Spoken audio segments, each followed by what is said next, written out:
Hey everyone, so I'm Anil Patney. I'm here from Quidgets and also OC Hackers, and we're in Orange County today, and we're here with Adam Rifkin, a really successful entrepreneur. Hi. He's worked in so many different spaces right now, and he's going to educate us on some of his experiences along this roller coaster ride of success, you know. And so hopefully we can all learn something. I mean, we definitely can all learn something, but we can learn something in so many different areas, and so that's what we're here to explore today.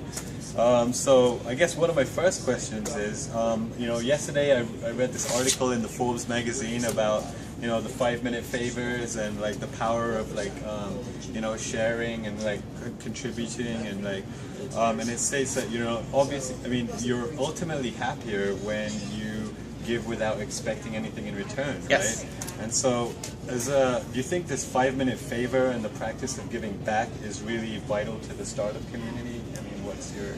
It's very vital to the startup community. Every startup starts with nothing. All you have is your ideas, your passion, and your ability to do favors for other people. And from there, you have to start to build up resources. You have to turn your ideas into things that are actually tangible. Favors are the currency of doing that.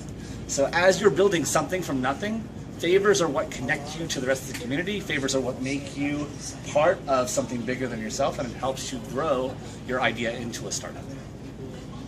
Cool. Yeah. Super cool. Yeah, I truly believe that. I think that's one of the most valuable things that you can have as a startup is your ability to share. But it deepens a relationship. When you do a favor for somebody, it brings you both closer. That's true. Yes, I agree. Great. That's awesome. So my next question is, as co-founder, director, and CTO at KnowNow from '99 to 2008, you had an enterprise software company. Yes. And you were providing real-time web application to Fortune 500 companies. Correct. Right? So how did it feel? What was that experience of working ahead of your time with the technologies that you were working on? It was simultaneously exhilarating and frustrating. It was exhilarating because we were doing things that had never been done before. And it was frustrating because we had to teach everybody who we were selling to why this was important. And so every time that we would go and visit a potential customer, it started with an educational process. These days, we take for granted that all your applications in your browser are just live and refreshing in real time, and you're not even thinking about it. But back in 1999, that was new. That was considered something you couldn't do, and so we had to show people it could be done. So were you working with the section of the early adopters at that yes, point, right? Very early adopters, people who lived on the cutting edge. And so what's fascinating about them is they have all kinds of different problems, right? And so you go in to any customer situation, you don't know what kind of problem you're going to be solving. You're almost on this learning expedition yourself, where you're figuring out what the customer needs and whether that matches what you have. Putting together the technology into a solution, well, that's the challenge that every startup faces. Okay, I've identified a potential customer, now can I solve their problem? Yeah, and I think that's kind of where Google Glass is at, right? Where yes. That experience isn't available anywhere right now. No. I mean, and now that they're bringing it into the market, they have to convince them that there's going to be an opportunity for something. Seems a little ahead of its time, right? Yeah. So at some point it will be mainstream. We'll all be wearing something that is probably a future descendant of Google Glass. Yeah. But right now it's a hard sell. What is Google Glass useful for? People are still trying to figure that out. Cool.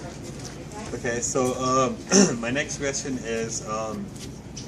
You're working on a lot of cutting-edge technologies with your company, CommerceNet, Meta Architect, and Cat Herder, such as managing open-source projects before GitHub, right? Yeah. Pioneering advancements in the commercial use of internet. How are you able to align yourself with the projects like these? Align myself. Yeah. So the interesting thing is that every project, and GitHub has a lot of really good ones now, every project needs help. And so you basically talk to the people who are involved with that project to see what they need, and if it matches not only what you're good at, but what you care about, you can actually join that project. The greatest thing in the world is that there are literally millions of projects on GitHub right now that you could join. All you have to do is find the one that matches your skills and what you're passionate about. And so it's a great place to get started. And so it's cool to have GitHub now. Before that, we had to find each other the old-fashioned way. We would ask around our network, do you know anybody who's into this? And having GitHub now makes it all easy to search for it and find a project that you can benefit from and vice versa. That's super cool. Yeah. So you also started among one of your your side accomplishments, the 106 miles where we are today, networking platform, right? In 2008, 2005, right? And right. So how did you start that, and what was your really slowly. The very first 106 miles didn't have hundreds of people like today. It had 5 people, and the goal was to get together and hear what the biggest problem that each person had, and the whole group would try to help that person with their problem, either offer suggestions or maybe offer to introduce them to somebody. And it was so much fun that we said, okay, next time let's each bring a person. And so the second time it had 10 people, and we did something similar, and it just evolved from there. I mean, what's interesting is that what 106 miles really is a network, right? And anybody who comes can be a part of the network and participate and learn from other people as well as teach other people, because you can learn something from everyone.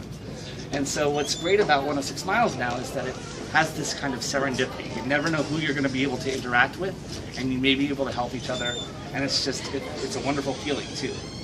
Yeah. Was it always in San Francisco, like initially at the starting phase, or did you first 6 years from 2005 to 2011 we were just in the Bay Area. Okay. In 2011 we added Southern California, and we've been trying out different formats and different experiments in Southern California. I really love this OC format. Nice. OC people are pretty awesome, as you know, and it feels like there's real need in OC. Like Pasadena and Santa Monica, they have lots of other events, whereas in the OC, there's not a lot that's comparable, and so it's a really good place that brings a lot of different people together. Yeah. And you know, it's not just individuals networking, there's several groups in there that are networking too, and I think that's pretty fascinating too, is when you have different groups that come together. Yes, definitely. Yeah, that sounds awesome. Yes.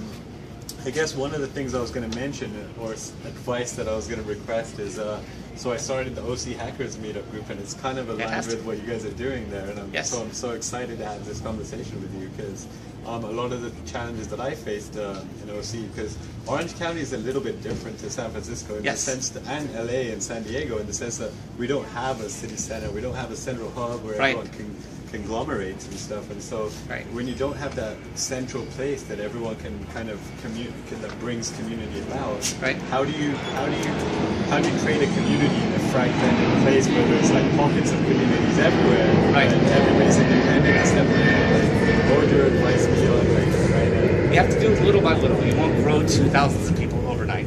So Orange County is actually very similar to Silicon Valley. Silicon Valley has no center. You have Palo Alto, you have Redwood City, you have San Mateo, you have San Jose, Sunnyvale, a whole bunch of different cities, and each of which has its own little hub. And what you do is, every time you get together, you bring a few more people into the group, and you encourage them to bring other people into the group too. Networks grow very slowly at first, but that gives you a very solid foundation, a very good core. And once you have a good core, they can continue to attract more and more people. So growing a network, it takes time, but it's very worthwhile. After a few years, the network starts to grow on its own, and that's when things really get fascinating and accelerate. Cool. Well, I have one last question for you, Adam. Bring it on. So as passionate as you are about the web, it sounds that it's no surprise that you started a company like PandaWhale, especially at a time when users are grabbing images from the web and reorganizing them. Yep. What sets PandaWhale apart from other social sharing sites like Tumblr, Quora, and Twitter? Well, I think what sets PandaWhale apart is similar to what sets 106 Miles apart. 106 Miles doesn't strive to be different from the other groups, it strives to embrace the different groups, because we feel like the best network can be created with people from a lot of different backgrounds. PandaWhale draws its content not from one place, but all the places you mentioned and lots of places you didn't mention. In that sense, it becomes kind of a center of the best of the web.